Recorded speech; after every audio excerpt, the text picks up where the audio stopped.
Hola, soy Dibujar. And I'm Shades.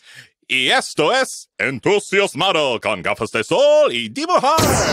Bienvenido de nuevo, gafas de sol.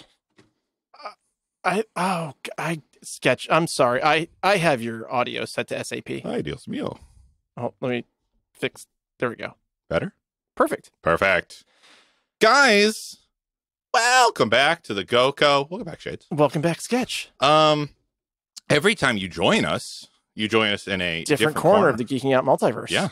And this time we are little hot, little tropical. Not perfect for summer. Mosquitoes everywhere. Mosquitoes everywhere. I think I have malaria. God, what are these animals called? The capybaras or Capybaras. The world's largest rodent. Yep, there they are. They're everywhere. Do you know why I know that? The tick. Something culinarily? Tick. Yes. Speak. Yes. And we've just been kind of traversing this Colombian jungle for days. Really. Days. Ages, it feels like. Is there any hope of getting out? I don't know. Tune in next time. Like over the crest of this hill, there might be a little town. Refuge. It looks picturesque. It looks majestic and magical, dare I say. It looks like it hides a dark secret. Sure.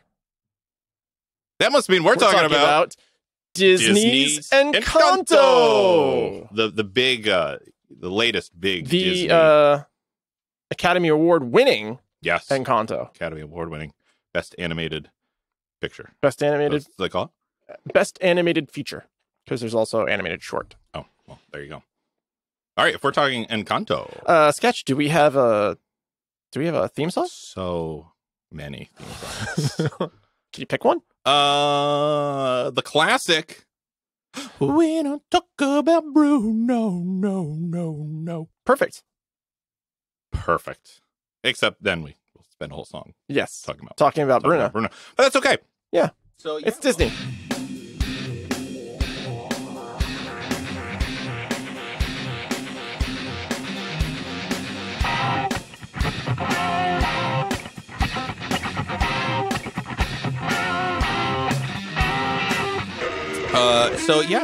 Welcome back, everybody. This is going to be our Encanto episode. So, spoilers for Encanto. I think it's pretty much it. Colombian culture and history, maybe. But yeah, just a nice little self-contained movie brought to us by Disney Animation Studios. You know how much we love Disney. This episode brought to you by Walt Disney Pictures. Fill in the blank of whatever movie's out right now. Sure, yeah. So this will be quick. Shades, what's your history with Encanto? I have a vague memory of it coming out sometime in like fall, winter 2021. Yeah. Seemed to vanish very quickly. I don't know why. I remember it getting a theatrical run, but then I remember it like being the tentpole Disney Plus thing. Yeah. Elise watched it, loved it, was like, hey, I would really like to watch this with you. And then you said, oh, this is like Doodle's favorite movie right now. Yeah, it's one of the top. Want to do it for the pod? And, I'll watch it. Yeah. And I did. It's about superpowers. Kind of. I don't know if I agree with that. You wouldn't call Luisa's gift a superpower? I would call Luisa's gift a superpower. Yeah. I don't know that I would call all of their gifts No, superpowers. They're not all superpowers. Luisa's gift is a superpower. I felt so bad for Luisa.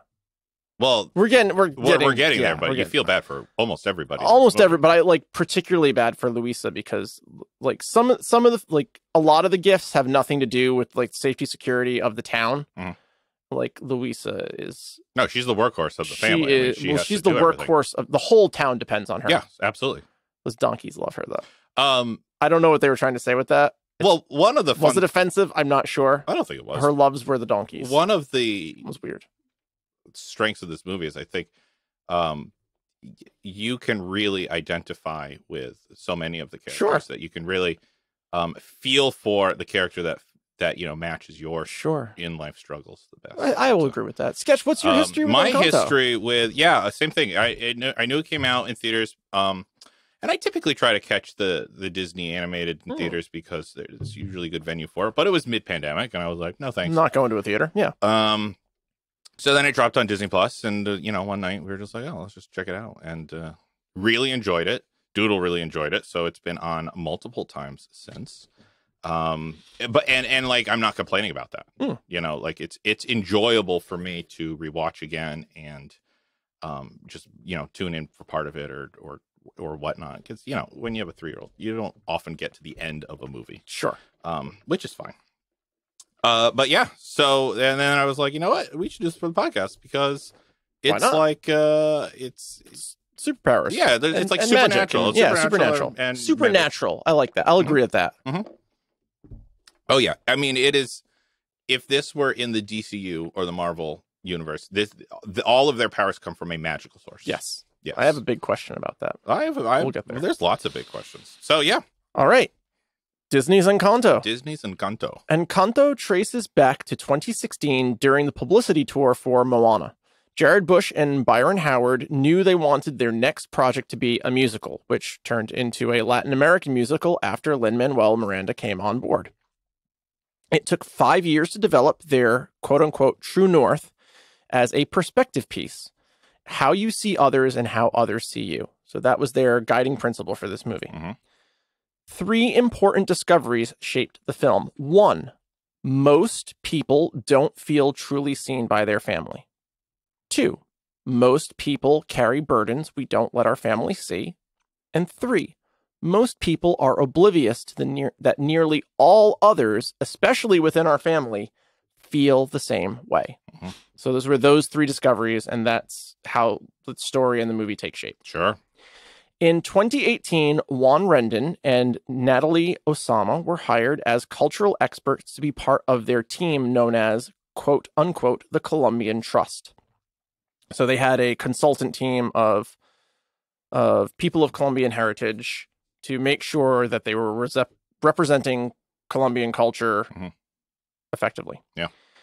I have a friend from Colombia who saw this. And the first thing she said to me was, they got it right. Oh, yeah. Like, she was like, wow. I was going to say, if they went to that length and failed, that would be really embarrassing. When she said, oh, yeah, no, I saw that. And I was like, oh, what did you think? She goes, it was amazing how authentic they were about things. That's awesome. So, also in 2018, Rendon, Osama, Bush, Howard, and Miranda all went to Colombia to meet with architects, chefs, and cultural artisans to immerse themselves in the culture of Colombia.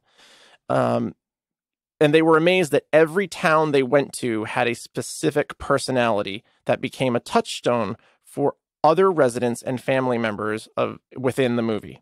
So every family member, their clothing, their characteristics, and the townspeople are reflective of different towns that they visited. Interesting. That's neat. I wasn't able to figure out what those towns were. Yeah. It is the first film since Tangled in 2010 to use tall frame cinematography. I could tell. Well, I will say it's certainly... What is tall frame cinematography? Just the proportions of the... I don't think it was like designed for widescreen. Oh, gotcha. Like, so, and everything's... with tall frame, it's more near field perspective. Okay. And how like the depth represents in the CGI. I will say, I said this repeatedly. I texted you. I said, this feels like a big return to form. You did. But it also, the look of it felt like, I will say it felt less like a Pixar movie than most, even Walt Disney animation movies that have been done by Pixar, but not under the Pixar banner. It felt more Disney than Pixar to me, which most Disney to me as of late has felt very Pixar. So maybe that had something to do with it. Could. That's all the history I've got for this. That's okay. Yeah, I think that was enough. Yeah, and Disney, modern Disney, they've got things so buttoned up and clean that you're not going to get a lot of drama and crazy Nicolas Cage stories. Yeah. No one had a cabin built for them. Yeah, no one, they weren't like on set in the middle of the ocean. I mean, they did, It's a Waterworld reference for you there. But they did, but they did their due homework. Yeah. I think that brings us to internet scores. All important internet scores. Quote unquote. IMDb gives it a 7.2, Rotten Tomatoes a 91. 85% of Google reviewers loved this movie, and I gave it an 80. Very good. Sketch. I gave it a 96. 6. Wow. I love Encanto. High scores. Love Encanto. I had some problems with it. I'm aware. And I will say, I come from a very small family and married into a very large family. Yeah. So I have feelings about this movie. Okay. That are near impossible for me to separate from the challenges of going from a very small family to a very large, shifting dynamic, big family setting. Yeah.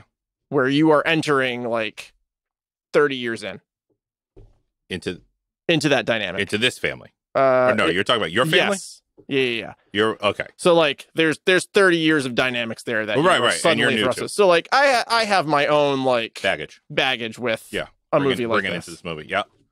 Family baggage.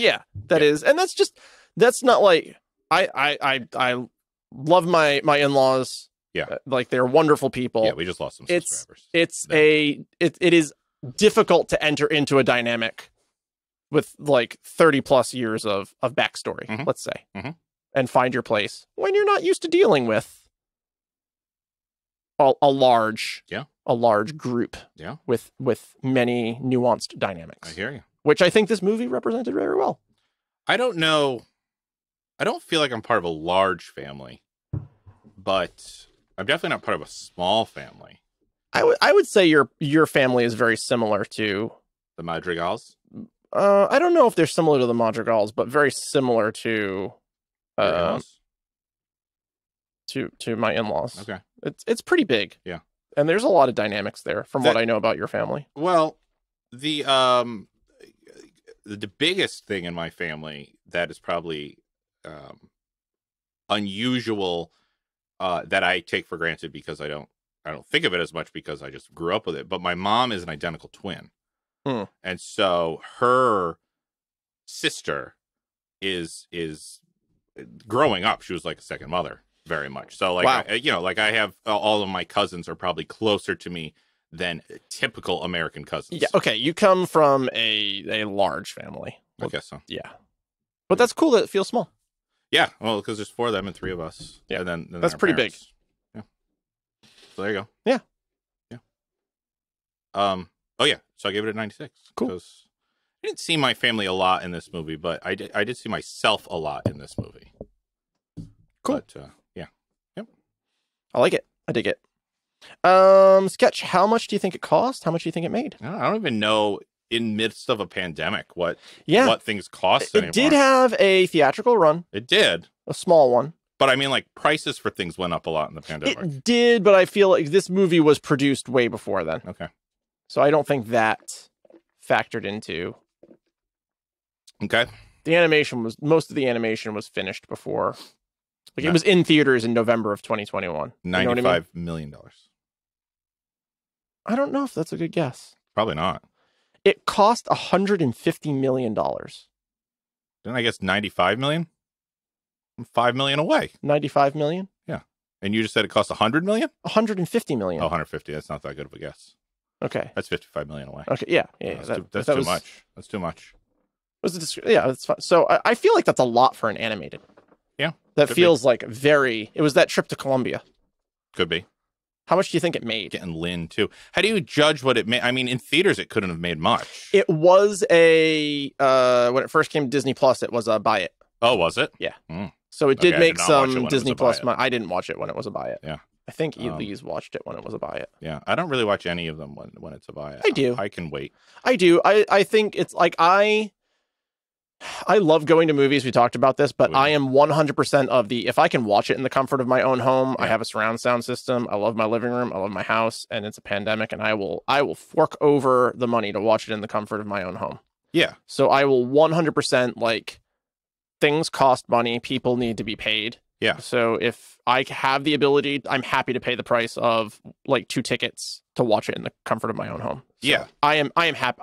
I'm 100% on board with that. If you want to watch it in your home while it's in theaters, go ahead. Charge me whatever you want to charge me. Yeah. I'm fine with waiting until I'm not getting it for free. I'm still you're paying for the service subscription. So You're not getting it for free, but it's not giving, like, when actors and, like, when people negotiate, like, back-end ticket sales stuff, that's when it monkeys with it, and, like, distribution models of, like, cinemas and like, so you're just paying Disney Plus. Oh, yeah. They're not getting any, like, when we watch streaming, the people who, like, made the movie don't get anything from us buying Disney Plus. Right. And that's something they all got to figure out. Yeah. They got to. I agree with that. I'm just a little guy. And I'm happy to pay it. And I, maybe like if like a Star Wars or something. So like I paid it. We can look at it like I covered the cost of you watching it on Disney Plus for free, or people who pay for that. Sure. Yeah, I guess it all comes out in the wash. Yeah. So don't see it as free though, because no. I'm You're still paying paying for the money. Service. It's just those people aren't getting the money. But like I feel like I'm still doing my the producers who physically like did the work of writing it Yeah. don't see a cut of that of your subscription. They get a cut of when you buy the early access. Right. And we should be mad at Disney for that. We should be mad at capitalism for that. Yeah. Like Disney as the company who's negotiated that contract. Right. Ooh, I just said negotiated. I don't think I've ever done that before. No. But yeah, because I'm like still paying for the service that I'm using. Right. And they're providing the goods that I'm paying for. And then we're going to talk about another property in a future episode that is essentially just a gift. Okay. So sounds good. We'll get there. Yeah. I'm intrigued. Okay. I'm very intrigued. Cool. Yeah. So. And what I mean by that is like when something goes right to streaming and nobody gets paid for anything. It's just like nobody had to do this. Nobody made money off of it except what like the streaming service decided to pay in the rights acquisition. It's amazing people still do that then. I know. It's crazy. Yeah. It grossed. Did you give a number? Nope. I don't think you did. A lot. Give us a number. $250 million. Holy shit, Sketch. Did you see my notes? I absolutely did not. $255.4 million. That makes up for my I feel like that's a lot of money. I don't know if that's considered breaking even. I don't know. When a movie costs $150 million. I don't even know. Just what I know about like distribution costs. Mm-hmm. I don't know. Who knows? But that seems like just in reference to the last thing we talked about, a $74 million movie like The Rock in 1996 made $335 million. It was $150 million in 2022 dollars. Yeah. Made $255.4 million. It doesn't feel like a lot. No. So it's a weird. It's one of those middle ground movies where like I don't know if this was successful or not. And we'll never know if what a non-pandemic theater opening would have done, because we're never not going to have. But you know what? It's Spoilers. It's really effing popular. It is. It was the #1 song and #1 movie at the same time, and that's the first time that's happened. In Disney history. So I will say that even if it wasn't the financial success that they're hoping, it's a cultural success. Going to spawn enough for future investment. I agree. Be my guess. I agree. Yeah. And there are a lot of different ways to judge success. Money is only one of them. Yeah. And it's just the big one in this country. It is. I feel like if we don't talk about it, we're leaving ourselves out of the conversation because everyone else is talking about it. Yeah. But I genuinely don't give a shit how much something makes. If I like it, I watch it. If I don't like it and I bought it, I don't finish it. I don't finish something just because I spent money on it. I gotta like it. Oh. So let's get right into rants and raves. Let's go start with raves. Do you want to start? Do you want me to start? I have so many raves. I have like 4 raves. Okay. But I'm really proud of my rants. I know you've mentioned I really that to am. me So I'm multiple chomping times. to get to rants. You're coming down hard anti-family in this episode. I am. Coming down hard anti-family. Yeah, especially matriarchy. You were like, no, not in my media. Not in my media. Yeah, I heard it. Okay, well let me start with my biggest rave. My biggest rave all day, every day is Maribel, our main character. Oh yeah. And I really wrote in my notes, she is a perfect character. And do you pronounce it Stephanie Beatriz? Is that who does her voice? I believe so. Knocks it out of the park with her range of what she can do with this character. She can do it all. What I like about Maribel is she's caring, she's tenacious, she's selfless. I mean, anytime a family member like opens up to her about a problem that they're having, or like, you know, the facade comes down and the curtain is pulled aside, she drops everything. She drops everything just to help them, to acknowledge them, to appreciate them. Naturally. She does all these things naturally. These aren't things that she's learned throughout the movie to do. This is just who she is, core to who she is. And, you know, when you're talking kids movies, you inevitably have to talk about like role models for the audience, because it's such an impressionable age. And this is like a highly motivated yet very grounded and like emotionally stable person. Yeah. To be emulated by anybody, not just children, but anybody. And you know, she perfectly encapsulates this idea that I think all of us have had, maybe some of us more than others, that like, oh, I'm not good enough. Yeah. You know, I'm not as good as the people around me. I can't do what they do. And she sees that very real every day. But it, you know, it's just making it very blatant, the struggle that so many people deal with. And but that never stops her. That never stops her, and it very rarely gets her down. She's just bringing what she can to the table. Yeah. Doing the good that she can do. Strong agree. And I just think I that needs to be celebrated. That needs to be held up and be like, look. Makes for great audio right now. I'm holding Maribel up. Holding Maribel up. Yes. I.e. like Lion King. Well, no, more like Greek statue pose. That's my muscles. Kind of. I am covered in oil for this episode. One of the ladies that are usually holding like fruit. Oh, sure, yeah. But or like gesturing towards the gods. Yep. There wasn't a lot of musculature involved at all. Long time listeners. One of the muses. Okay, ouch. I didn't say muscular. I just said I'm covered in oil. Don't have to have muscles. So yeah, so Maribel, like Maribel, it has to be one of my favorite Disney characters now of all. Strong agree. I can't think of a fault in Maribel. I really can't. I will agree with that. I've said this at the top of the show. It felt like a real return to form for Disney. What I mean by that, there are two types of Disney films to me. And it doesn't mean that I don't enjoy elements of them. And it's not that they're bad films, but there is Beauty and the Beast, which is often considered like the pinnacle of Disney animation, filmmaking, storytelling. Okay. The best animation category was created because of Beauty and the Beast, and people were terrified that animated movies were going to just be the way forward, and that and live action movies just wouldn't have a chance to even be in contention anymore. Yeah.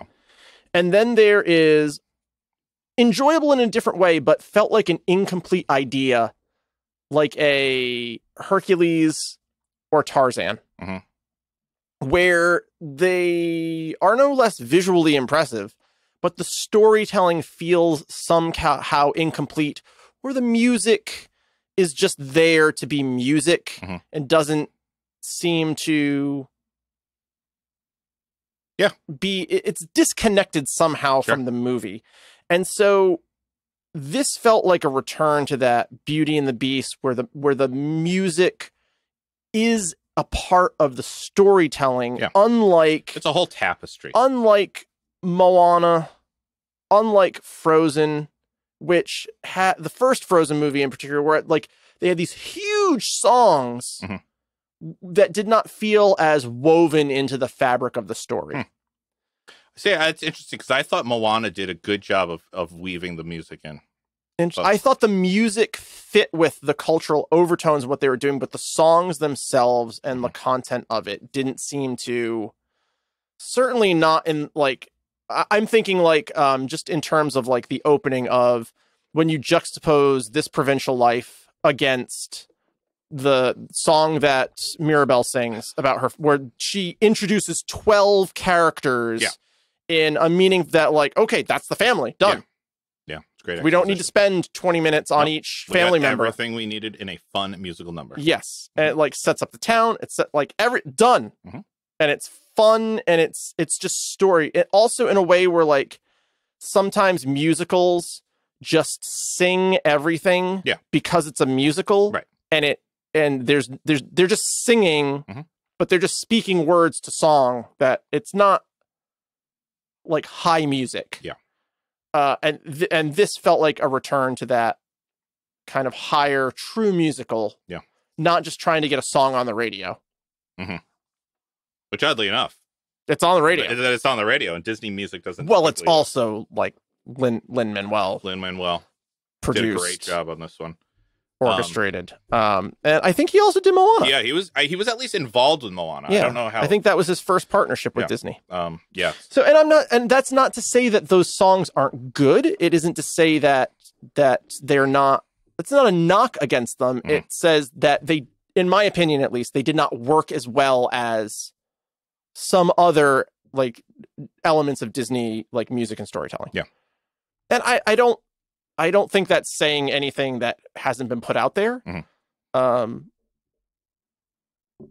I think those are kind of maybe not popular, but they're opinions that are out there. And that's not saying that they are bad movies, that the songs are terrible. Yeah, the switchboard is lighting up. It just feels like a real return to form for Disney. Yeah. And evidenced by it won. Did win. Best animated feature. And I think if it was allowed to be nominated in Best Picture, I think it had a real chance to win. Yeah. It was that good. It was that good. You gave it an 80. I did. I have I gave it an 80 because at the end of it, I looked at my rants and raves and I said, I can't give it I can't go higher than this because my rants were. I'm very proud of my rants because I was able to like look at this objectively, and I think I came up with real rants. Okay. Can I do another rave? Okay. The fact that this story doesn't have like a villain in the truest sense of the Disney word, that this story and these characters are not up against an individual. Strong agree. Who is antagonizing them, that it is a family up against a problem. Yes. And the movie is about solving the problem and not about defeating somebody else. Yes. That is huge. James Woods did not show up as Hades. Right. And I love James Woods as Hades. And right. Like you said on your last point, I have nothing against these movies that are against a villain. I like movies against a villain, and I like a great villain. There isn't always a villain. But it's so nice, especially in a movie that's supposed to be so kind of intimate and match how you feel inside, that, like, you know, it's not always a bad guy. The strife in life is not always caused by we're led by movies to believe and storytelling that it's a bad guy or a bad person with their finger on the trigger. Yeah. And a lot of times that's just easier. It's what we're used to. Right. And it's sometimes more fulfilling because you can, and satisfying of an ending because you can defeat this. It's reassuring because it's familiar. Yeah. And it's harder to tell a story in which a problem is just solved because it's typically not neat and clean, and it's not always the direction you want it to go. Or it's caused by our own bullshit. Yeah. And or our family members' bullshit. Yeah. And I think this movie was phenomenal, and it should absolutely be celebrated for telling a story like that. Agree. Especially coming from Disney, which Disney animated movies in particular, and movies towards children, very clearly have a bad guy. Right. This is the person in the wrong, and this is the person we need to defeat. So huge praise for that. Yep. I will follow that up with every character felt real, even supporting madrigals and members of the town. Yeah. Every character that was introduced in a meaningful way, not just background scenery. Right. Seemed to have went on a journey. Like even the priest who like comes to terms with his baldness. Yeah, poor guy. Like at the end, like that's resolved, and at the end of the movie, I think he like just throws away his wig at one point. Yeah, and it happened to Bruno. He throws away his wig when he takes it off. When they sing like when they're like, now we talk about Bruno, right? When they got that resolved. Yeah, I mean he's full on bald in that. Yeah. In that song. Yeah.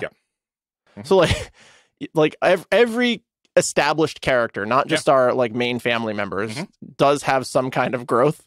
Yes. Which is really hard to do in a movie. Yeah, especially with an ensemble with this big. That many characters. And I was just really impressed that they were able to establish each character so well. Yeah. And allow every character to go on a journey. Yeah. Even if it was a small journey, that they are different from the person that they were at the beginning. They're a not just a different character, but they've learned something and they've evolved. And I think part of what helps with that end is that every character is so very relatable one way or another. Right. You've probably felt the way Pepe feels with, you know, your anxiety is just making things worse. Right. You know, you've probably felt the way that that Luisa does, that everything is on your shoulders and that you can't bear to fail. You can't bear to let everyone down. You know, like they personify these very human emotions more than just like the base emotions, like a movie like Inside Out, where it's like, you know, happy, sad, angry, but like these feelings, these universal feelings that we've all had. I think that helps in what you're saying, in that these people feel very genuine. Yes. And that it's very satisfying to see a conclusion to their growth. Strong agree. And I will just like finish the thought with, there are 12 family members that are like fleshed out through the storytelling, and then supporting characters in the town after that. If we get movies with like 4 and 5 characters and they don't do at least as good a job of introducing and develop character, like this is unforgivable moving forward. That you get 2 hours of screen time with like 4 or 5 characters, and at the end of which you're like, oh, that character's one-dimensional. Like, fuck you. You didn't try. Yeah. You just didn't try because you didn't care enough. You were trying to satisfy some demographic or some element so that when people look at your movie, they couldn't say like, oh, you didn't have this character. You didn't have this perspective. You were just trying to populate a world to check boxes. Yeah. You weren't doing the actual work. There's a lot of that these days. There is a lot. And when you have I think the runtime was only like 90 minutes. It's under 2 hours, or it's like right at the 2 hour mark. It's somewhere in there. But 12 fully developed characters. Absolutely. Like, if you don't even make the attempt moving forward, it's not just enough to put the character on screen. You can't just say like, we have this person that I, you know, is this, identifies as that. We've like checked our LGBTQ box. We've checked our like ethnically ambiguous box. We've checked like our blind, deaf, you know, otherly abled box. You can't, it's not enough just to check boxes anymore. They have to be real people, or like you can't just glad hand your way through by putting something there and saying it's represented. So there you go. There you go. Do you have another rave? Oh, I have so many raves. Why don't you do 2, because I only have 2 more and I've already like referenced one. Okay. All right, I'll do rapid fire, some really short raves. Cool. That I really okay. I love watching Maribel in every other person's song. So when she's in a song and she's not the one singing it, she's fully animated and fully present in all the songs. And I take such joy, especially on so many rewatches, like watching different aspects of a scene. That's one of the things I've really been enjoying lately, like in a lot of animated things. There's been a lot of animated things at home lately. And like, I like to watch the characters that are on screen that are not the focus. Right. To see, okay, what are the animators doing with this character in the meantime? Because it's too easy to just leave them there. Right. But things are happening. Right. And also traditionally you only animate what you have to. Right. So if you're not using that character, you don't spend the time, energy, and budget. And it's like animating that character. And it's like forgivable because it's like, yeah, of course not. Right. But so when it goes the extra mile. Absolutely. I love to watch that. And Absolutely. So I'm already kind of wired to watch for that anyway. And so this movie was a joy to see all of those little things in, because it's packed. Like it's packed with those little Yeah, things. strong agree. Especially in the songs, like Luisa's song and Isabella's song, like Maribel is really present in those in a very fun way. Okay. When they first meet Bruno. Yes. Or when Maribel first meets Bruno. The drop, when she drops him into the abyss. I have a rant about this. Oh, I think that was such a good not really a reveal, but like such a great turnaround. It was. It was such it was set up so well. Yes, it was such a it was a it was a nice way to release the anxiety you felt of the perceived death of Bruno. Yeah. Everything's okay. Everything's all right. Yeah. They just stands up. It's a high stakes. Yeah. High cathartic reveal. It like brings, okay, let's go have fun again. Yeah. And I thought it was well executed. And every time I watch it, even knowing it's coming, I'm always mindful. I'm like, okay, did we know this wasn't really that dangerous? No, it's very well done. And I strong agree that they execute it well. I do have a rant about that. And the last really quick one I'll say is pack it in. We're done. Cloth animation has been perfected. The way fabric and cloth move in this movie is so genuine and so realistic. I mean, with the costumes in this movie that are customary Colombian clothing for this time period, like there's no avoiding the fact that you're gonna have flowing, rippling, draping cloth. Right. How hard are you gonna go at that? Right. They went at it hard. Full force. It is like the big song and dance numbers where the skirts are whipping around all over the place. Like I can't imagine that we're going to get better. We're going to see better CGI cloth effects. It blew me away the first time, and it continues to blow me away because that kind of stuff is not easy. You know, that kind of stuff is, again, you could take the easy way. Right. And what's the easy way? Just for contrast, as a non-visual artist. Do you have a comparison that we could talk about? Okay, when you and again, we're talking Frozen many years ago at this point, and things progress as they go forward. But like, that's another one that's been on the TV a lot at the house. The cloth is beautiful and it's textured very nicely, and it hangs very realistically, but it doesn't flow with motion as realistic. Oh, okay, I get what you're saying. The way it like drapes and falls is not realistic. It acts real. And it doesn't act. Yeah, it doesn't follow the laws of physics. Right. Gotcha. And there's even a scene in Frozen where Anna is, she gets all wet and then she gets all frozen. The titular Frozen. And her dress freezes and she's walking around with like this bell cone on, of her dress frozen.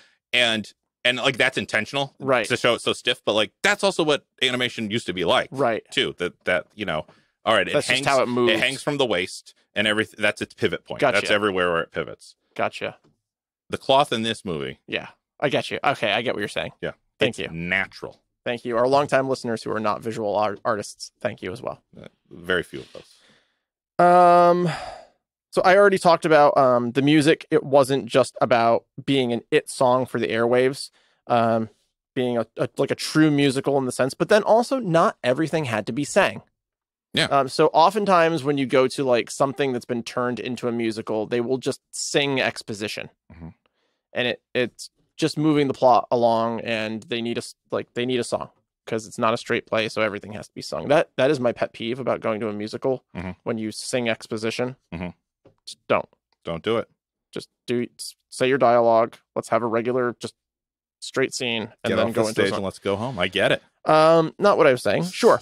But even like not just the music, but the sequences and the choreography further the plot. Of these musical numbers. And that's very hard to do. And I already talked about that. So my last big rave is just representation and authenticity of both individuals, character, community, and culture. That's so hard to do just in storytelling. This had the added challenge of representing an entire culture in a very short amount of time in an authentic way. And from what I understand about Colombia culture, which is not extensive at all. They seem to have checked all the boxes, but checked all the boxes authentically. And from what people seem to be saying who do identify as being of Colombian heritage, or like people who are steeped in Colombian culture, seem to be saying the same thing. So hopefully Disney has turned a corner from misrepresentation to appropriation to now true representation. Time will tell. Time will tell. But hopefully, like, Disney seems to be making a concerted effort of not just cleaning up their image, but atoning for past faux pas, let's say. Maybe. We'll see. I'm way more cynical about it than you, but I think it's profitable. I think they know that there's money in it. If they don't do it well, they're not going to make money. They're not going to make money. Yeah. And that's capitalism. Yeah. It's capitalism, baby. That's like, hey, if you're doing the right thing for the wrong reason, that's fine, as long as you're doing the right thing. I guess so. Most people never get to altruism. Like, if you look at the hierarchy, good boy, good girl, fear of punishment, reward. Most people never get to, because it's the right thing to do and it will benefit the greater good. Most people never get there, and I don't ever assume that companies that exist to make money are ever going to do anything for the right reason. Right. That's fine. Disney has figured out that they have to do better to make money. Great. So they're doing better. Yeah. I'm fine with that. There you go. I won't play devil's advocate. Play devil's advocate, please. Until it makes more money to do the opposite thing. I don't think so. I disagree with that. Really? I do. I don't think it will ever become profitable for them to go back to appropriating and misrepresenting. Oh no, but there'll be a new thing where these good things will be not as profitable anymore, and they will be eclipsed.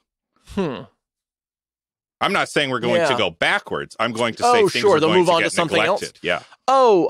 Sure. Well, I mean, that's just the way the world works. That's capitalism, baby. Yeah, I know. Yeah. So I don't know that we'll ever get to like altruism. Or that's why I can't praise them for this. I'm not so much praising Disney as like storytelling. Okay. So like Disney's always got to make money, and like if Disney thinks it's profitable, they'll do it. But the producers who, like, it's interesting because like there was a time where studios were the producers and they owned the actors and the writers and the musicians, and that was that era. But like studios are just the distributors now. Like they buy ideas, and so like the people coming up with the stories seem to have, like, those people have seemed to, like, we got to do better. We got to tell authentic stories. We have to, like, convince the money guys that they can make money, do better, and make more money. So, like, that, I don't think that's going to change. No. Because that's been proven. Like, we can do better, and we can make more money by doing better. I don't think, like, the people creating the stories, like, you're not going to get, like, the cigar chomping guys in the back room, like, we'll redress Cinderella, like, for the 10th time. And you know, that kind of, I think we're gone from that. Maybe. You think that's going to come back? Oh, yeah. Really? Absolutely. Even with modern trends towards smoking? People are terrible.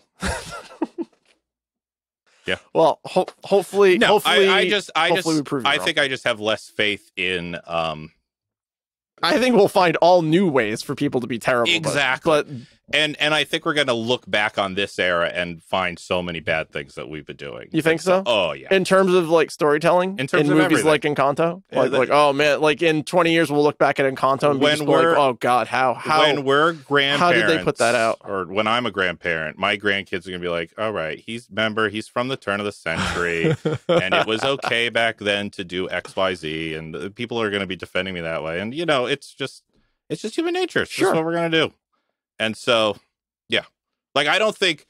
Wait. No, you're not arguing the counterpoint. You're saying that, like, we'll be so evolved and we'll be doing, like, such better things that people will look back at this and say, like, oh, wow, how did they ever think that this was appropriate? Was appropriate. Yeah, I think that'll be true. Oh, I 100% agree with that. Yeah. Yes, we're arguing the same point. Oh, okay. Yeah. Yeah. Not that we'll do other like terrible things, like that society will continue to evolve, and like the things that we thought were progress, we were like, they thought that was progress. They thought they were so much more evolved. Yeah, that is what I'm saying. Yeah, we're saying the same thing. Yeah. Yes. And then, well, this is the Encanto episode. It is. And then those people in 100 years, they're going to be the failures of like 200 years. Yeah, of course. And that's just how it goes. Good. I'm 100% on board. We're all that. terrible. Like you look back and we're all terrible. Yes, because we're limited by the culture's norms and and knowledge of the age that we live in. Bingo. Fantastic. And the future will always be better. Yeah. In terms of looking back and say, like, hey, like, there was a time when we thought that was representation, and now, like, we have stories like this. Yeah.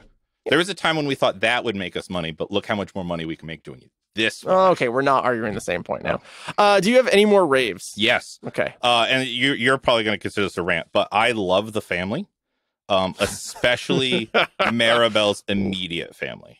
Because I agree with that. They're fantastically constructed. I love the parents. I love her two parents. Okay.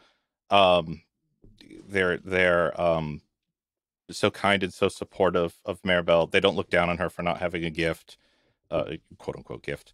The father, I love her father. I love how he's so accident prone. Yeah, and like obviously that's how they fell in love, because he's always getting hurt and she's the healer. I have a. It's not a big question, but I have a question about that. Okay. Do you think Maribel's gift doesn't manifest because the father is so accident prone and the mother is a healer, that her accident proneness and the mother's healing are constantly canceling each other Maybe, out? but I'll get into it later because I have a big question about cool. that. I love how that's how I took it. Like his ineptitude and her ability to heal were constantly at work, because nothing ever happens to Mirabel. No, she's breaking even a lot. Yeah, she's breaking even a lot. The bad luck is countered by the good. Yeah, I also love that. This is a matriarchal family, and they did not have to diminish the men who married into the family for. They're still good guys, good husbands, strong personalities, good fathers. Yep. They didn't have to be like, oh, it's a great lesson. Well, you got this deadbeat dad. Like the mom's great, and this guy just married in for the ease of the life. Like, for the magic. That was laying there for the plucking. They could have taken that so easily. And no, these are like two really great guys. Strong agree. I think that echoes back to the point I just made about representation and authenticity. So that was so nice to see. And I love the two sisters too, Isabella and Louisa. Yeah. Because, the movie, it's what the movie's about, but it does such a great job of like, here's these two characters based on like what they look like and what you've been told their powers are and what the song says about them. You know everything about them now. And then the moment each of them cracks and lets the guard down and lets Maribel in, they instantly became human. Right. Instantly, they're no longer like the stereotypical strong character and the stereotypical beautiful character. Right. Now they have all this baggage that come along with them. Right. And in both of their songs, and it's a big question. The songs lend themselves to a big question of like, what's real in a song? But in both of their songs, Isabel's is real, I guess. Everything happening in this song. There's danger happening around them. And Maribel, the giftless Maribel, is there too. And both of them, all of their actions are protecting her and making sure that she like, and it's just all coming to them naturally. Right. What a great little core family unit that she's got there. And awesome depiction of a family. Love it. That's so interesting. There was a in my history, I did see that there, when we went to Luisa's room, the original concept is that everything would be made out of stone. Okay. Except for one wooden door in the corner. Oh. And then when you opened the door and went through it, it was basically like Chutes and Ladders in Candyland. Nice. It was going to be just like a fun little theme park. Yeah. But like her actual room was like hard and stone. And then you went in like through this little door that you had to squeeze through. And then everything was like because in fluffiness. the release, we never did see Luisa's room. We didn't. Actually, we saw very few rooms, really. Right. Come to think of it. We saw Antonio and Bruno's. And Isabella's. And Bruno's. And we didn't say Pepe's. We did not see Pepe's. That's got to be tough, that one. Yeah. And what the hell would Dolores have? I don't know. Character who can just hear everything. And Camilo, who is a shapeshifter. What was his interesting questions. We'll have to wait for Encanto 2. We'll have to wait. Electric Boogaloo. It doesn't. I mean, that's just begging for it. The tagline. It is. Yep. I don't have any more. Go ahead. Go for it. It's time to go to rants. Yeah. I've said why I love this movie. There's probably other reasons too. I'm gonna come out swinging. Okay. Abuela Alma. Mm-hmm. I know you don't like her. This is a strong statement. Mm-hmm.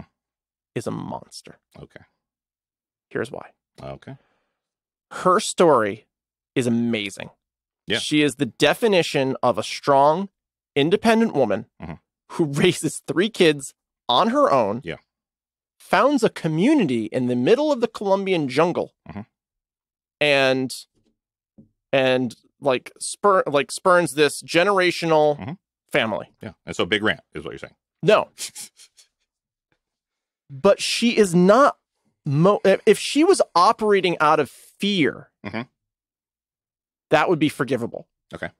But her character and all of the trauma that is inflicted, all of the baggage that all of these characters have stem from Alma. Yeah. Not because she's operating out of fear, like that her previous home was destroyed by bandits and her husband was murdered in front of her. She is motivated out of hubris and ego. Okay. All she cares about is being essentially the lords and vassals, lords and ladies of this community in the middle of the jungle where the townspeople are essentially kept hostage by the Encanto and her family who live like kings and queens off the backs of them. Okay. And it seems to fly in the face of the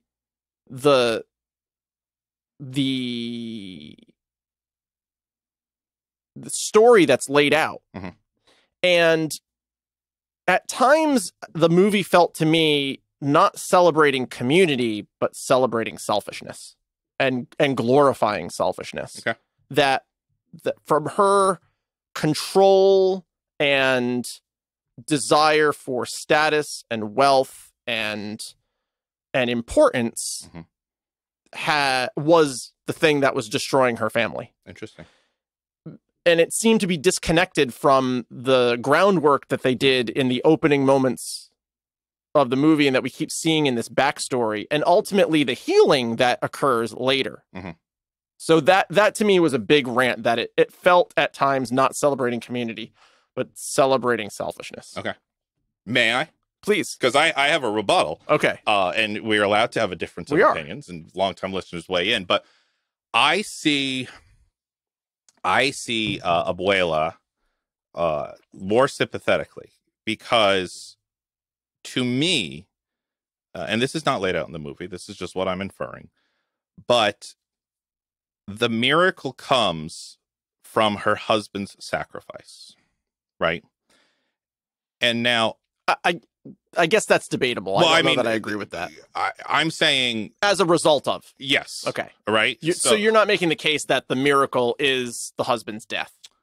No. I mean, I still have a big question about that, which we'll get to later. But what I am saying is the husband dies. The husband sacrifices himself to protect her, her children, and the town. The result is this miracle. Now, all of a sudden, there is this tremendous burden, emotional burden on her of his sacrifice has to be worth it. Okay. We have to do better. We have to make this a paradise for him. Right. To make what he went through and what I went through him to be worth it, right? Now, I'm not saying that is a good reaction to have, but it's a very human, natural reaction. And I would agree with that, except that the only people that are threatened by the Encanto falling apart are the Madrigals. The town is unaffected. Well, but you do have that... Only their house is going to fall apart. You have that establishing shot in the beginning where it shows what the Encanto looks like as is before the madrigals do what they do. And it just looks like typical jungle. Sure. And then with their gifts, it turns into a lush, productive land. And so I do think there is more of a symbiotic relationship going on here between the grandmother and the people of the family. I will not argue that she is all about control. Okay. She is so terrified of losing control again and losing what she loves again, and this connection to her deceased husband again, that her response is to control as much as she can. So I'm not arguing that that's I would agree more with that, and my rant would vanish if they did a better job illustrating that. And I've only seen the movie once. You've seen it way more times than me. It's at least on my viewing and my takeaway. It was never clear to me that that's what she was afraid of losing. It only felt like she was like the marriage wasn't going to happen, and I guess that threatens it always seemed like we're going to lose the status, like the people will no longer look to us, and that's what I took away, and maybe I missed something in that, or we could just watched it way more times. Two different things. I mean, there's the scene where Maribel. And I actually think that Abuela Alma is a monster. I'm being provocative. Was that the thumbnell bait? Yeah, that's the clickbait. Are we gonna get a picture of your face? Sure. Exactly. That's the clickbait. She has experienced real trauma, and I don't think the movie did a good job of translating that trauma into her reaction. And I have a small fix that I think would be interesting for that. Instead of Abuela Alma being the source of the family's and maybe this doesn't fit as well with Colombian storytelling that they were trying to be authentic to, but if Mirabel's mother was the cause of the family and she was the tyrant, and Abuela, you're old, your time has passed, we don't listen to you. Mm-hmm. Then I think everything that happens in the movie and my take on it's about your status and like the reputation of the family and your position, because now that was the second generation's takeaway from what this means. Mm-hmm. And then you get the added dynamic of like not listening to the elderly. Mm-hmm. And I think Abuela could have been a much more sympathetic and like pushing part of fixing the family in that, like, she's the thing that's pushing Mirabel forward. Yeah.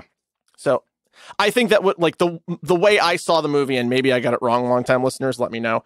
I think that would have worked a little bit better in terms of like Mirabel's mom pushing Bruno out of the picture and kind of domineering that generation that starts the cracks of the family. Because it appears that Abuela actually did a really good job of getting her kids like situated into adulthood before it all goes wrong. And I'm looking at it and saying like, how the fuck did that happen? Yeah.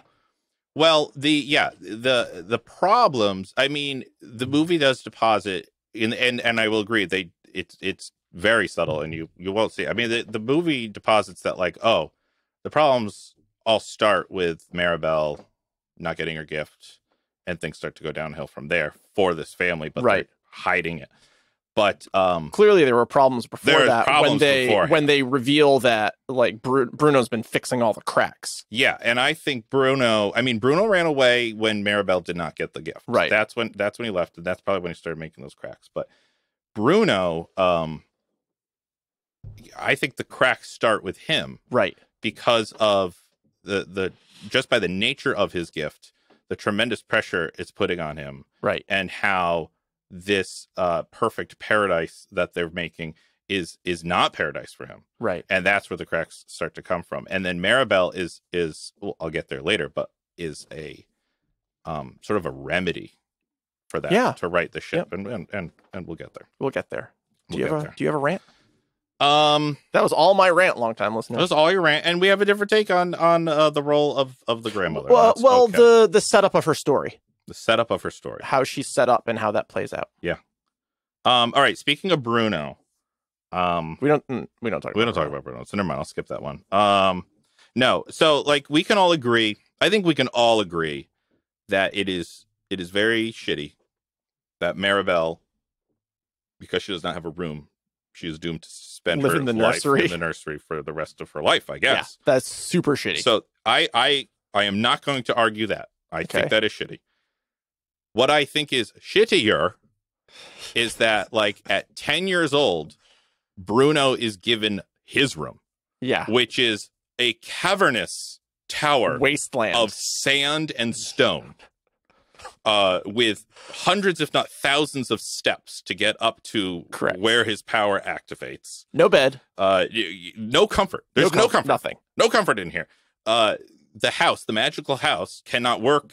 I assume the magical house does not work in any of the kids' rooms, because it does not. We're shown very clearly it does not work in Bruno's room. So he has no help. He has no aid. Is that true? The magic doesn't work in any of their rooms? Well, we only are shown an example that it does not work in Bruno's room. Well, that's because we don't have a magical person in that room. No, we have Maribel, who asks Casita to turn off the sand, and Casita does a motion that she interprets as, "Oh, you can't control in here?" Oh, I have a very different take on this. Oh, okay. Okay, cool. And so, like, we're setting Bruno up from the onset of his gift for failure. And it just, I guess what turned it into a rant for me is it crossed into the area of, I can't suspend my disbelief. Okay. I can't suspend the fact that, like, oh, his mom's not going to look at this and be like, okay, I'll put in a cot for you. Or, you know, like, we were all okay with this from age 10. And moving forward, that was hard for me to stomach. And okay. Move forward. I had an interesting take on this that I think answers this rant for you. Okay. So the movie at times supports the societal misconception that if you name the problem, you become the problem, i.e., Bruno and Mirabel. Mm-hmm. So, like, anyone who points out, like, who deviates from everything is wonderful and this is all like the greatest thing ever, anybody who offers anything contrary immediately becomes the problem, and the way you fix the problem is by getting rid of them, i.e. Bruno and Mirabel. The most frustrating and terrifying part of the movie for me, this is the most frightening thing, this is what the film tells us. Mirabel gets to the point where she has asked too many big questions. And suddenly and without warning, the sentient haunted house turns on her, as I believe it turned on Bruno. Okay. And you might say otherwise, that, like, oh, the house knew there was never any danger to begin with. But at one point, as she's chasing Bruno, they're running, and she falls through a rotten floorboard. Screams for Casita to help her. Which ignores her. And she doesn't know that it's only like a 3-foot drop. Bruno, who has, like, cut himself off from his family, don't come here. Like, the house ignores her. It refuses to help her. So Bruno does. Right. And then from that point on, the house has turned on Mirabel from that point forward, and everything just collapses going forward.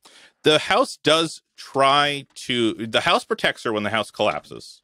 When the house collapses, it does. It saves her life there, and it does get her up to the candle when she asks it to. It does, but it also ignores her when she screams for help. And you could say that because the house knew that there wasn't actually any danger, but Mirabel didn't know there was any danger. I always just read it that the house, which I guess doesn't make any sense, but the house doesn't seem to do anything in the space in between, you know, where Bruno's living, basically seems to be another one of these areas. So then the house has also turned on Bruno. The house is not actively not helping him, because Bruno also doesn't know that she's not going to fall to her death. No. And sacrifices himself to save his niece. Yeah, he does. Yeah. Like, for all Bruno knows, that is his death. Yes. Except the mist clears and he's like, great reveal. Oh. Yeah, I always, or I guess every time I watch it, I read it as behind the cracks, the magic is gone. Right. maybe the house has pulled back. I mean, this is all going to get to one of my big questions later, sure, but yeah, I don't know. I don't know the answer to that. I mean, it's possible. It was I always legitimately frightening to me. I always felt like the house, Casita, has the strongest connection with Maribel. And because only Maribel and Abuela actually talk to Casita and ask Casita to do things, which is going to pepper into one of my answers later. But no other character like expects or asks Casita to do things. So yeah, it could be that once the grandmother has kind of made like a "you're dead to me" kind of stance, like the house doesn't see that person anymore and doesn't help. I don't know. I do not know. But yeah. Okay. Do you have any more rants? I do. Okay. I have one that's so minor. Okay. But it bothers me every time I watch it. In Luisa's song, Surface Pressure. Okay. She references Hercules. Yep. And it's a new Hercules. Yeah, it's not Disney's Hercules. Disney's Hercules. Yeah. And I get it. But I'm so used to Disney like tossing in those things that every time I see it, I like look extra close at Hercules, and every time I'm like, no, that's not Hercules. Not Hercules. So I get it. But it bothers me every time, so I got to say it. But it's so minor. It's so minor. My real rant here, which is a big question rant. Okay. It's a ranty BQ. If Dolores, who she's the one out of all of them that drives me the most nuts, personally. She's the hero. If Dolores is such a blabbermouth, which she is, why does she never tell anyone that Bruno's living in the walls? That's a great question. Huge. And that is huge. It's huge. And it wouldn't be so huge if she doesn't explicitly say in the song, I've heard him. I knew he never left. I heard him every day. Right. How is that the thing that you're keeping close to the chest? Like that is, yeah. Where and that's, it's a big question, but it's so ranty because every time I hear that line, I'm like, then why the fuck? Like, this could have been avoided. Yes. Or at least addressed earlier before it got this crazy. And, luckily all of these events happened very, very quickly, at least at the beginning of the movie. So, like, Antonio was about to find out about Bruno, too, because the rats are going to tell him everything. Right. So, if they already haven't. Yeah. But I mean, like, at the beginning of the movie, Antonio gets his gift. So he has, they do tell him because that's how he shows up at the end of that sequence. Yes. When Maribel is there, the mice told, Bruno, the rats told me. He's like, oh, don't catch me up. Yeah. The rats told me. The rats told me everything. Yeah. Don't eat that. The Jaguar is about to eat the rats. Yeah. That is Grace. I mean, Doodle has said undeniably. Just start again. I'll fix it. Doodle has said that is undeniably his favorite part of the entire movie is when he has to tell the Jaguar not to eat the rats. So, but that's it. I mean, that's it for my rants. I mean, I really do love the movie. It's a great part. I know you have more. Enjoy that. More rants. My last rant is about Bruno, and Bruno is just a sweet, awkward introvert who has more insight than tact to like explain what he's seeing or share what he's seeing. And his mom tells him to leave. So he disappears into the walls, spackling over the cracks and eating leftovers for conservatively 15 years. Okay. I do have to. And that, like, wow. Okay. I have to correct you. Okay. Because I have seen this so many times. Bruno's mother does not tell him to leave. He has the vision of Maribel tied with the house collapsing. And he leaves himself because he knows if he gives that vision to his grandmother, Maribel will be like completely ostracized. So he falls on the fort. I mean, he explains this flat out in the movie. So it's what happens. So nobody knows why he leaves. They make speculation that he doesn't care about the family. But Abuela was already pretty shitty to him. Well, yeah. I mean, there was a lot of pressure. Yeah. In his life. But he did. It was more of a heroic moment for Bruno that like he's kind of like a falling on his sword. Like, okay, I see how they treat me, right? as soon as they see this vision, they're going to treat Maribel the same way. It's better if they just never see it. Sure. And I disappear. Well, combined with the one who hears everything. Dolores. Thank you, Dolores. Combined with Dolores being able to hear him every day. Yeah. It's still pretty shitty. That's nuts. I mean, it's why she has never...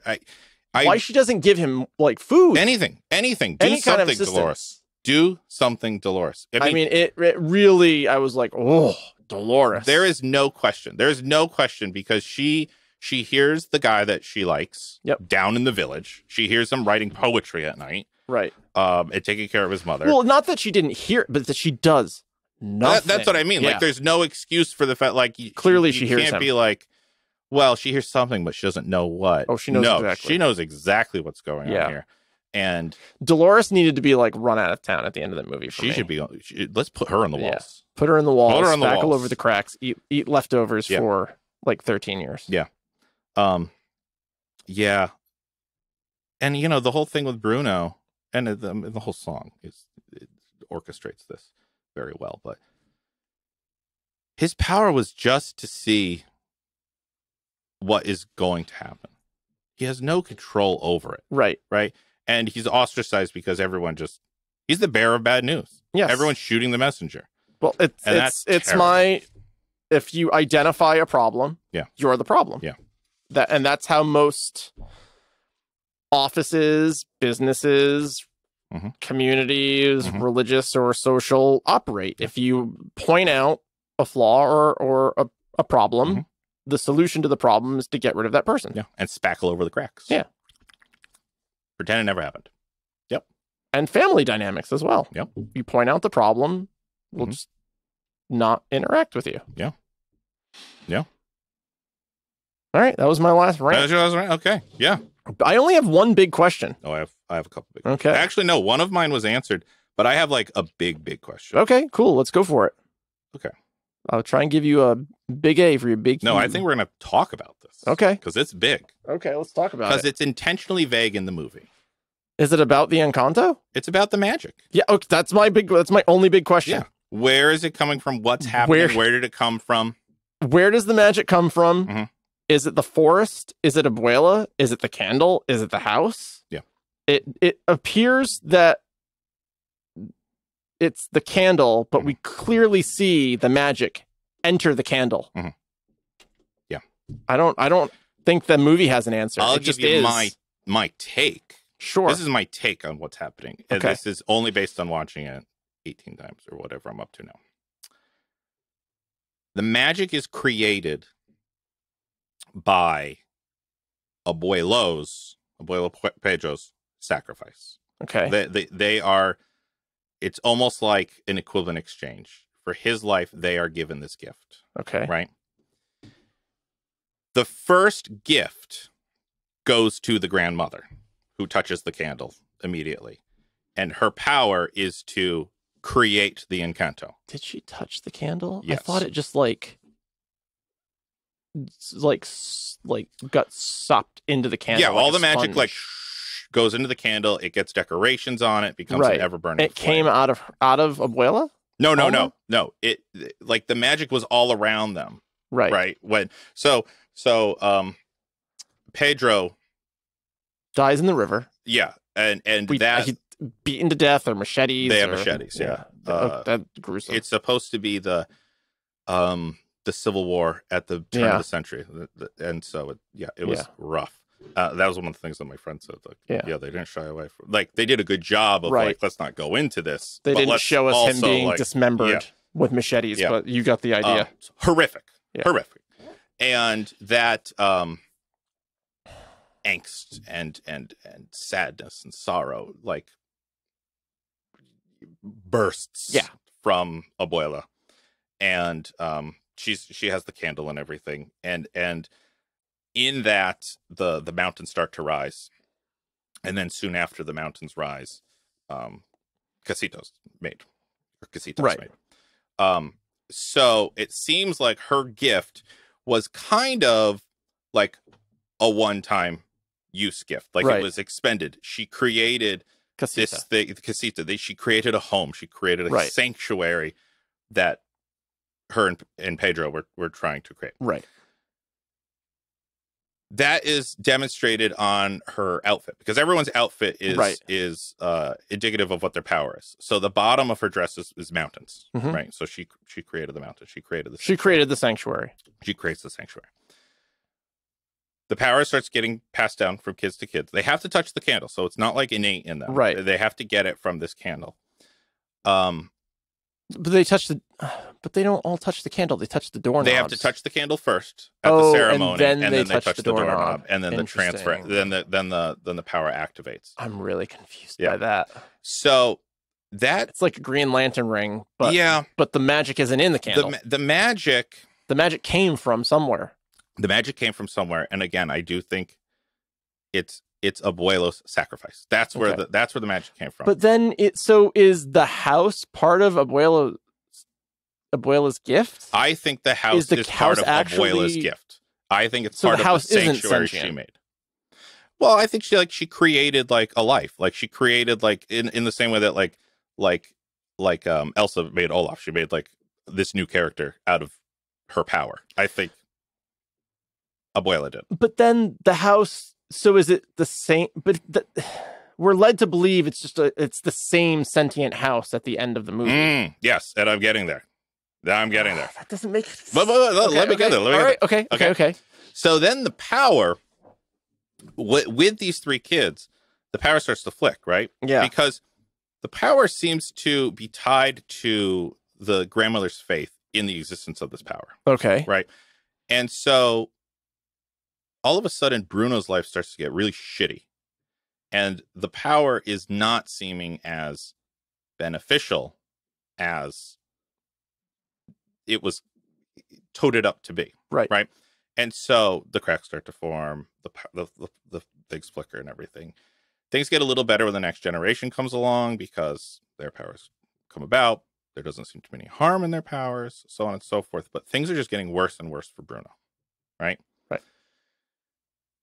In my opinion, the magic of the candle being tied to the grandfather's sacrifice, when Maribel touches the candle and receives a gift, which we're led to believe is no gift at all, and then touches the doorknob and the doorknob vanishes, I believe it is because Maribel also has a one-time gift.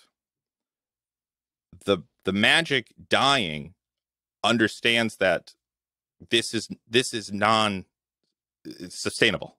Okay. This is going to peter out. This is going to die. The way that they are following this, the way the grandmother is leading them, is going to lead them to ruin. Maribel is the key to righting the ship. Okay. And to getting back on the right path. So it's not that Maribel doesn't have a gift, it's that the house passes to her? That the house passes to her. I firmly believe the house passes to her. I think her one-time gift is to create the new house. Is to reinstate the magic. Or reinstate the magic in the house. So when the house crumbles and falls. Right. That was because that was Abuela's house. That was Abuela's house. And now Maribel needs to put the magic back into the new house. And Maribel does create the new house. She organizes the town together. Right. She organizes the family together. She motivates everyone to make matriarch. it. She's the new matriarch. It's the passing of the torch. I will agree with all of that. Yeah. Except the candle. Mm-hmm. Which is established to be like the repository of the power. Mm-hmm. There's no new candle. Yeah, no, the candle goes out. The candle does go out. Yeah, and they don't, like, it never relights. Never reappears. No. Never reappears. There's no new candle. Nope. Yep. So I'm seeing a lot of symbolism in it. Yeah. The candle was Abuela holding on to Pedro. Okay. That candle was with them when he sacrificed. So I guess like the thing that doesn't jive for me is like that they all touch the candle before they get a door at the house. Mm-hmm. So there's no candle left to. There is no candle left. So no one else will get powers going forward. I mean, we can tell once. I like your answer. Yeah. I still have questions, but they're not well formed enough to make sense at this point. You know, the movie doesn't lay it out for us. We could speculate all day on it. Right. And which is part of the magic of the movie. It's kind of fun to just to think about it. But my tongue-in-cheek answer to that question was it was rogue magic from The Sorcerer's Apprentice. Could very well be. That was my like tongue, but like also like where the fuck did the magic come from? There's a lot of it is also like glowy, it's very like glowy, gold, sparkly magic, which is what the magic is depicted as in Sorcerer's Apprentice. Yep. And everybody in this family has a symbol. Everybody has a symbol that typically they wear. The grandfather's symbol is the butterfly. The butterfly is present. And he keeps seeing the butterflies. Keeps seeing the butterfly. Yeah. The butterfly exists within the house. It's it's the symbol of metamorphosis. So obviously he's symbolized as the butterfly. And things turn for Abuela once she goes back to where the sacrifice happens. Right. And accepts Maribel for who she is as a gift. She believes a gift sent by Pedro to right the wrong. And when she accepts him, thousands of butterflies show up and they fly back into the Encanto. Right. And so like the magic returns. You're right. I haven't seen a candle come back. To me, it's almost like Abuela finally letting go of the past. Doesn't need the candle anymore. Yes. Sure. And I don't know what that means for the future. Right. The front door of the casita gets the magical door. I mean, I still think everyone else gets their door into their room. Right. I'd like to think that Maribel makes a room for herself. I would hope so. That nice. She's not living in the nursery forever. And also, like, everyone's got plenty of space in their rooms. Yes. Like, have a roommate. It's got to be allowed because the husbands, I assume, move in with their wives. Spouses. Yeah. So it's got to be allowed. But that's what I think is happening with the magic. It's that like magic that comes from sacrifice. We've seen it before in things, and then we saw it in Frozen. That's what cured Anna is, the sacrificial magic.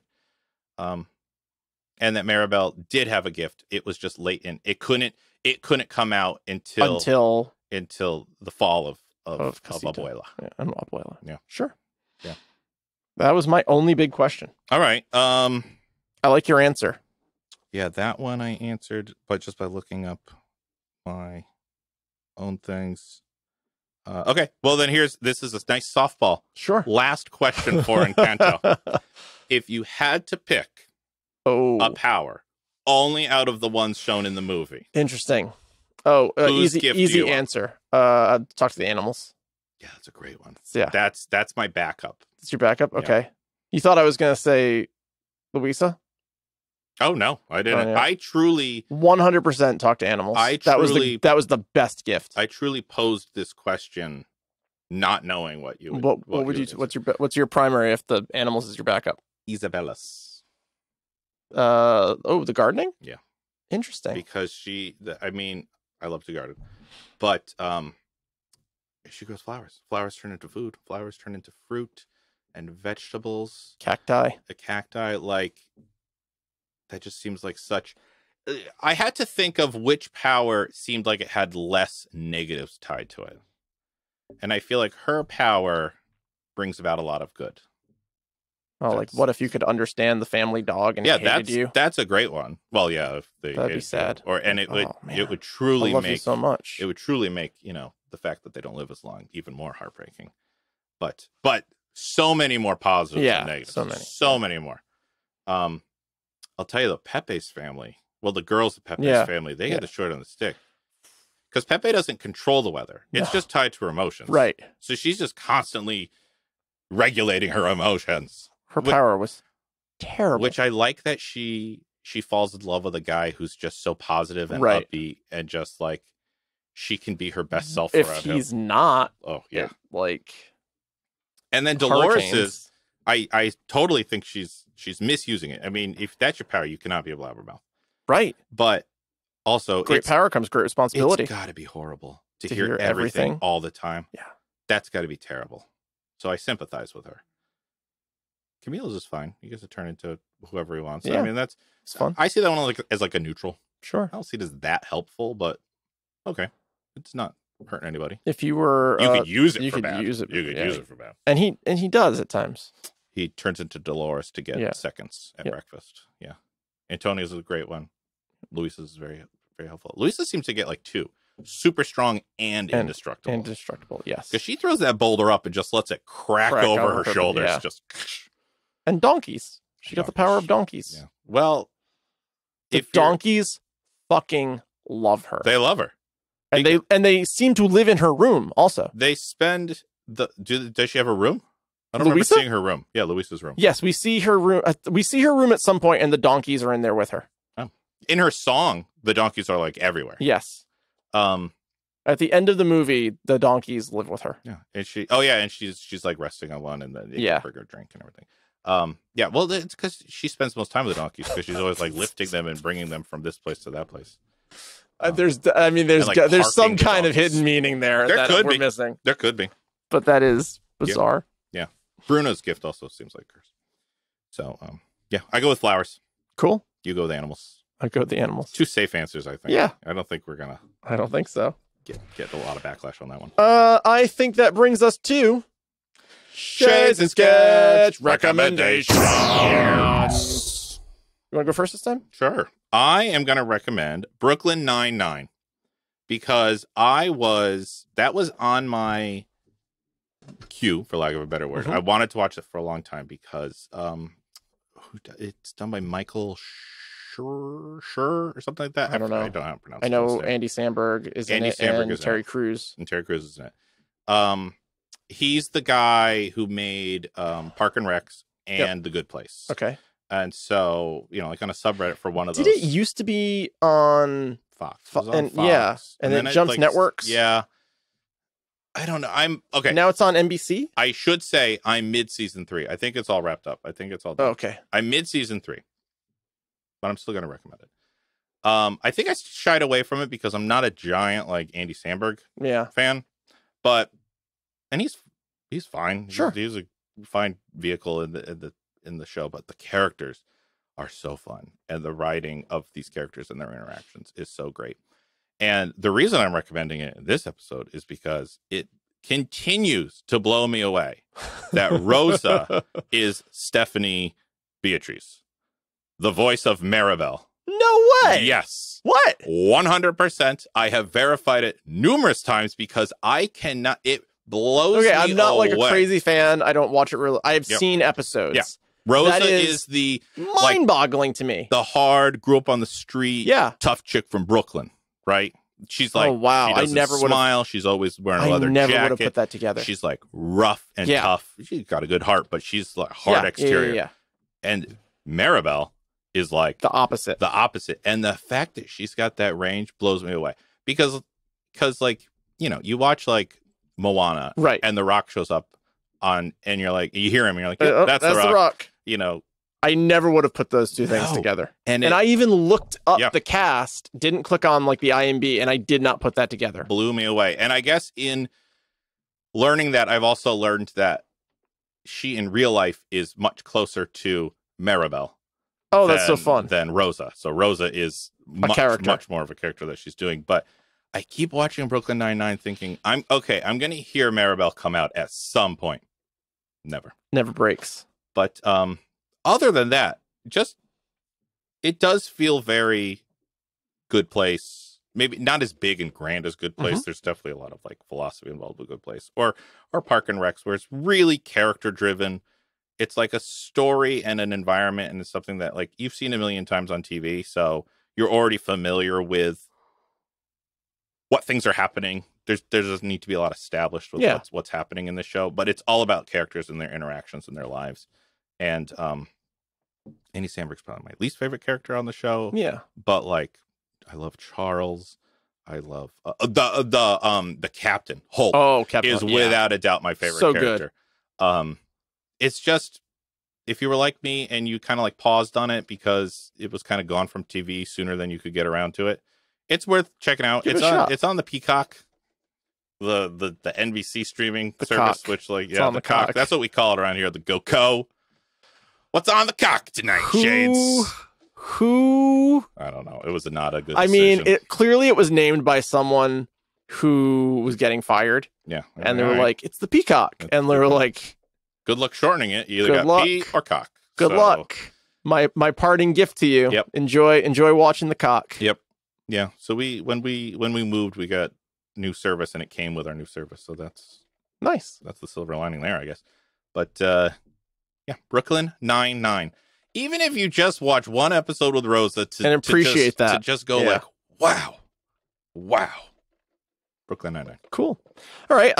Entirely different direction, though it is animated. I'm going to recommend Star Trek Prodigy, which is an animated show that is set in continuity, but long after events of the prime timeline. So we're back in the original series on through Star Trek Enterprise. Okay. And not sure exactly when it takes place, but it's set in the Delta Quadrant somewhere, on a work camp colony. So it's like taking that. I feel like when we were growing up, there was always this like trope in animation where the character gets placed in some like desert work camp where they like have to sweat a pickaxe and they just gotta mine. So something. It takes that trope, but it puts it in space.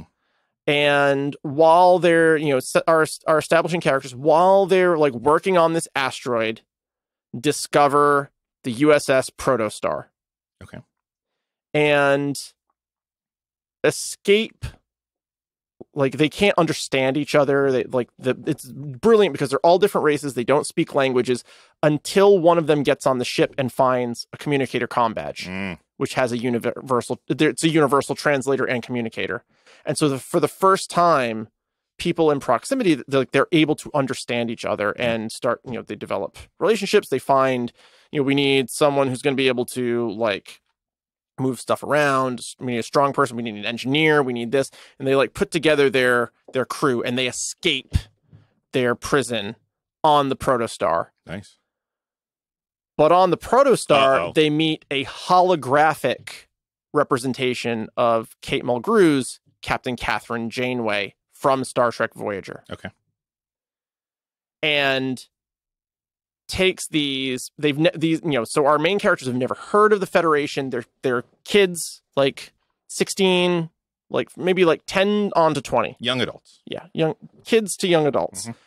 And they like holographic Captain Janeway. So she's the emergency holographic command module, because on Voyager they had the emergency medical hologram, the EMH.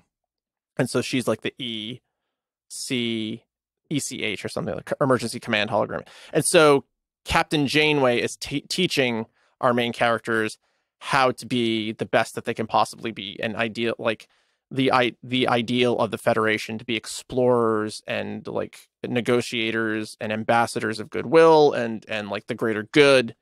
And it's just really nice because Star Trek has seemed to have forgotten that it's about exploration and the best that humanity can be. It like Star Trek at its core is the vision of it's a socialist's view of the future.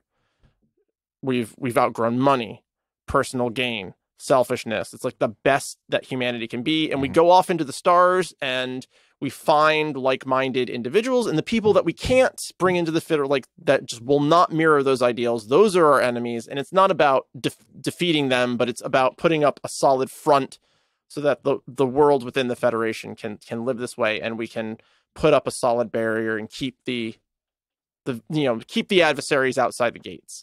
And over time, maybe we can expand the gates to include our adversaries. We can build commonalities. And certainly the J.J. Abrams stuff is just about like blow it up. Yeah. Destruction, adventure. It falls more into Star Wars than it does into Star Trek. So this show particularly feels like a good vehicle to start bringing some of that back. The animation is great. I know you and I both enjoy the exploits of Jason Mantzoukas, who voices a character named Jankum Pog. Jason Mantzoukas just showed up on Brooklyn Nine-Nine. He's become a character. Oh, that's fantastic. This is our Mantzoukas recommendation. It's the Mantzoukas recommendation. And I'm a big fan. And he is perfect. His character is named Jankum Pog and speaks in the third person. So whenever he starts in, like, Jankum Pog is hungry. And at one, and he's a very simplistic character and like refers to his crewmates as dum-dums. Nice. Like, You dum-dums are lucky to have Jenkum with you, and is motivated by his stomach, and he's fantastic in it. On Brooklyn Nine-Nine, he plays a cop who's recently back from like a 20-year undercover mob sting. So he's like readjusting to society. Totally compromised. And he's just like batshit crazy. It keeps coming up. So, That's awesome. Zooks. Yeah. So I did not know he was, or if I did know, I forgot that he was in it. Yeah. Or thought he was going to be a throwaway, and I'm just really enjoying the show, and the animation's fantastic. It's on Paramount Plus. Right? Yeah, I think it aired on Nickelodeon, but it's on Paramount Plus now. I'm thinking about getting Paramount Plus. I'm also kind of thinking of dropping Netflix, at least for a little bit. I know, right? It's rough. It is rough. I just feel like the things I like are getting canceled. I 100% agree. Yeah. If Stranger Things hadn't dropped, I would probably have canceled Netflix. I figure we'll watch that. Which I never thought I would hear myself say. But they have just canceled everything that I enjoy. Probably, I don't think I need to keep it forever like I've been doing. I'd probably just, drop it and get it again when there's something I want to see. We usually drop it when we finish the Star Trek stuff. Yeah. Paramount? Yeah. Because that's really all I watch on it. Yeah. Paramount's got a lot of Nickelodeon stuff, too. So it does. The Avatar network is going to be on it. Yeah. Eventually, when they get that up and running, Avatar Studios. We got some time. But also, so Prodigy came out first, but also in the works is... What I like about the show is the other thing that doesn't feel very Star Trek is that they left episodic storytelling behind. Mm-hmm. Which is the trend. Star Trek was always episodic. Are you talking about the animated show, Prodigy, or are you talking about what Star Trek is doing in their live action stuff? What Star Trek has done in its live action. Okay. And Prodigy was the first Star Trek series to return to episodic. And there's a through, even with episodic storytelling, there's a through line that's usually revolved at the end of the season, but you go on other adventures and do things. Prodigy's done that, and now Star Trek Brave New Worlds, which is a in-between series, it takes place between some different Star Trek shows, but before the original series, it has also returned to episodic storytelling, and it's more about exploration and adventures. Prodigy's kind of more about self-exploration and development. That's good. But they also do go to new planets and meet new civilizations and things like that. And Star Trek Strange New Worlds is doing that as well, and hopefully we've turned a corner and we're returning to core Star Trek. Yeah. Little known fact, long-time listeners, I do talk about it. I am a Trekkie at my core. Mm-hmm. I do prefer Star Trek to Star Wars. Mm-hmm. I enjoy both, but Star Trek came first. I saw Star Trek before I saw Star Wars, and I much prefer the idea of exploration and discovery to just yet another war, just in the setting of space. Mm-hmm. Lightsabers are cool, but I'm a sucker for a ship, and Star Trek has cooler ships for the most parts. Okay. That are, I like that idea of exploration. Yeah. And there it is. That's my rec. Star Trek Prodigy. I think one of the things I've realized about Star Wars for me is that I like fantasy. Yeah. And Star Wars is just a fantasy set in space with wizards and knights. Yeah. I think they've leaned too hard into the war element. Oh, particularly recently, yes. Yeah. Really since Rogue One. Yeah. Yeah. Star Wars was never the war was never at the forefront of Star Wars. It was high fantasy in space, and they've just really been more leaning towards saving Private Ryan in space. Mm-hmm. It's a pretty fantastical war. Mm-hmm. So yep. There you go. 2 great Jason Mantzoukas recommendations. Don't know what you're in the mood for, but I hope it's Jason Mantzoukas. Zooks. All right, and now calling into the show. Oh my god! Oh man, that would be amazing. Hard. You know what? I'm gonna put it out there. 2023, season 4, Geeking Out. Zooks is a guest. Whoa! I'm gonna put it out there. Okay. See what we can do. All right, sounds good. Fingers crossed. Fingers crossed. Longtime listeners, thank you for being here with us. Are you gonna take anything from the Encanto? No, I'm good. How about you? Oh, I am. What are you going to take? I am taking a crate of Giulietta's fruit preserves and cured meats. Cool. The cure-all. Her food cures everything. Yeah. It just seems very handy to have on the go-go. It does. You have your big needle of atropine. And I have like preserved fruits and meats. Like, sure. I think that's a more pleasant way to cure what ails you. You know, I missed that there was that she had preserves. I mean, I'm assuming she's making preserves. Oh, everything looked like it all seemed like if you didn't eat it immediately, it would rot. It did, but I just assumed. Okay, cool. I didn't realize that was an option. Oh yeah, it's an option. I assume she's making. I mean, it's cool. You need shelf stable things. You do. So absolutely. I think there's some shelf stable. Well played, Sketch. When the house maybe falls, I'll be regretting that. When the house falls, she does take out a crate of like bottled things. Sure. I don't know if that's something that she's made. I don't know if it's very intuitive of you. I don't even know if it will even still have the power that it did when she cooked it. But it doesn't matter now. Doesn't matter now. I got it. You got it. I took it from that village. So, my bad, guys. Bruno saw it coming. Bruno saw it coming, but did nothing. Did nothing, just like Dolores. Longtime listeners, our metrics show that that many of you listen regularly, and we thank you, but less than 50% of our listeners are subscribed on the platform that they listen to. Crazy. And we are at the mercy of the all-important algorithm that we are dependent upon for getting this earworm into the ears of the most people. So we ask if you could please subscribe or follow. It might not be clear on the platform that you're listening on. It might be called following on your platform. It might be subscribing, or it might be like the show. Please subscribe to the show. It really does make the difference in getting our content into rotation in the algorithm, so that when you're finished listening to or watching something, we're in that rotation. It's not just enough to like it. It's not just enough to listen to it. The subscribe does matter. And so if you could please subscribe, like, or follow on the platform of your choice, doesn't matter which it is. We really appreciate it. It does make the difference in getting the content out there. That could be your gift. It could. See what I did there? Yeah, well played, Sketch. And we hope you enjoyed this episode, and we will see you next time. If you'd like to take a more active role in supporting Geeking Out, visit us at patreon.com/shadesansketch. Our website is shows.acast.com/geekingout. You can email the show at gowithshadesandsketch@gmail.com or contact us through Facebook or Twitter. Geeking Out is a production of Tree Cave Creative, LLC. All rights reserved, 2022.